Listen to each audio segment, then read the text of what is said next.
ہماری زمین جو بہت زیادہ رازوں سے بھری ہوئی ہے اور اس میں ایسے ایسے جزیرے بھی موجود ہیں جہاں اتنا زیادہ سونا موجود ہے کہ اسے دیکھ کر انسانی عقل دنگ رہ جاتی ہے۔ تو آج کی اس ویڈیو میں ہم ایسے ہی سونے سے بھرے ہوئے جزیرے کے بارے میں بات کریں گے، تو ویڈیو کو اینڈ تک ضرور دیکھیے گا۔ یورپ میں ایک ایسا چھوٹا سا آئی لینڈ موجود ہے جسے اوک آئی لینڈ کہا جاتا ہے۔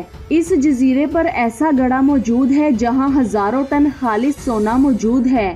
جب سائنٹسٹ نے ایڈوانس ٹیکنالوجی کی مدد سے اس سونے کو باہر نکالا تو اسے دیکھ کر تمام لوگ حیران ہو گئے کہ سچ میں اس جزیرے پر ایک خفیہ کنواں موجود ہے جس کی تصدیق جدید ٹیکنالوجی کے ذریعے کی جا رہی تھی۔ اس خزانے کی تصدیق کے بعد حکومتی حکمت عملی کے مطابق اسے راز میں رکھنے کی کوشش کی گئی تاکہ اسے کوئی بھی ٹیم تلاش کرنے کی کوشش نہ کر سکے، لیکن بدقسمتی سے یہ راز نہ رہ سکا اور کسی صحافی نے اس خزانے کی موجودگی پر ایک آرٹیکل لکھ کر آرکیولوجسٹ کی دنیا میں ہلچل مچا دی۔ اس کے بعد 1795 میں 3 دوست جو کہ سونے کا کاروبار کرتے تھے، انہوں نے اس آئی لینڈ پر خاموشی سے جانے کا فیصلہ کیا تاکہ وہ اس سونے کو حاصل کر سکیں۔ یہ لوگ اس آئی لینڈ کی ہسٹری کے بارے میں جانتے تھے۔ اس آئی لینڈ پر رہنے والے ڈاکو یہاں سے گزرنے والے بحری جہازوں کو لوٹ لیا کرتے تھے۔ ان 3 دوستوں کا کہنا تھا کہ یہ سونا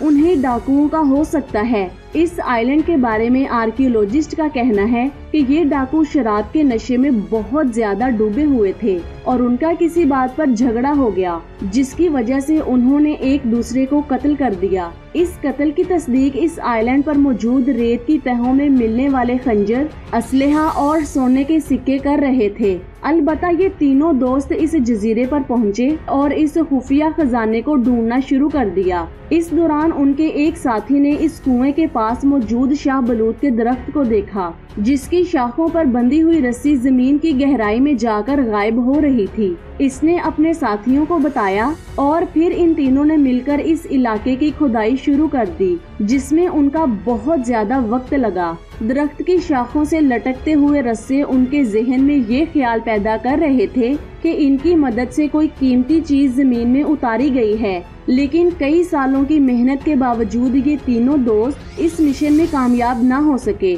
آخر کار انہوں نے خزانے کے بارے میں آرکیولوجسٹ ڈاکٹر جان لینڈس کو بتایا۔ انہوں نے یہ ساری بات سننے کے بعد اس جگہ پر جانے کا فیصلہ کیا اور کنویں کو مزید کھودنے کا حکم دیا۔ جب وہ لوگ زمین میں 35 فٹ کی گہرائی تک پہنچے تو انہیں پتا چلا کہ یہاں ناریل کے بالوں کی ایک موٹی تہہ موجود ہے۔ اب ان کا شک مزید بڑھنے لگا اور آرکیولوجسٹ نے مزید کھدائی کا حکم دیا۔ جب اس کے آدمی مزید 10 فٹ کی گہرائی تک پہنچے تو ڈاکٹر لینڈس نے دیکھا کہ اس کے نیچے شاہ بلوط کی لکڑی کے تختوں کی ایک موٹی تہہ موجود ہے۔ یہ دیکھ کر ان کا شک مزید بڑھ گیا۔ جب انہوں نے مزید کھدائی کی تو انہوں نے یہ دیکھا کہ نیچے ناریل کے بالوں کی ایک اور تہہ موجود ہے۔ اب ڈاکٹر لینڈس نے انہیں مزید کھدائی کا حکم دیا اور صرف 8 فٹ کی گہرائی کے بعد اسے ایک ایسا پتھر نظر آیا جس پر کچھ لکھا ہوا تھا۔ جب ڈاکٹر نے اسے پڑھنے کی کوشش کی تو اس نے اندازہ لگایا کہ شاید خزانہ ابھی بھی 100 فٹ کی گہرائی میں موجود ہے۔ اب انہوں نے لوہے کے برمے سے کھدائی کرنے کی کوشش کی اور مزید 100 فٹ تک زمین میں سوراخ کیا جو ہر لکڑی اور پتھر کو چیرتا ہوا ایک ایسے مقام پر پہنچا جہاں خالی جگہ محسوس ہو رہی تھی۔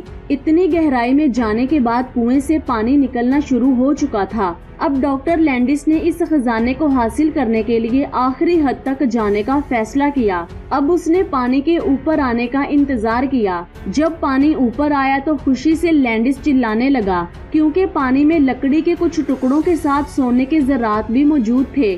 یہ دیکھ کر ڈاکٹر کا حوصلہ مزید بڑھ گیا۔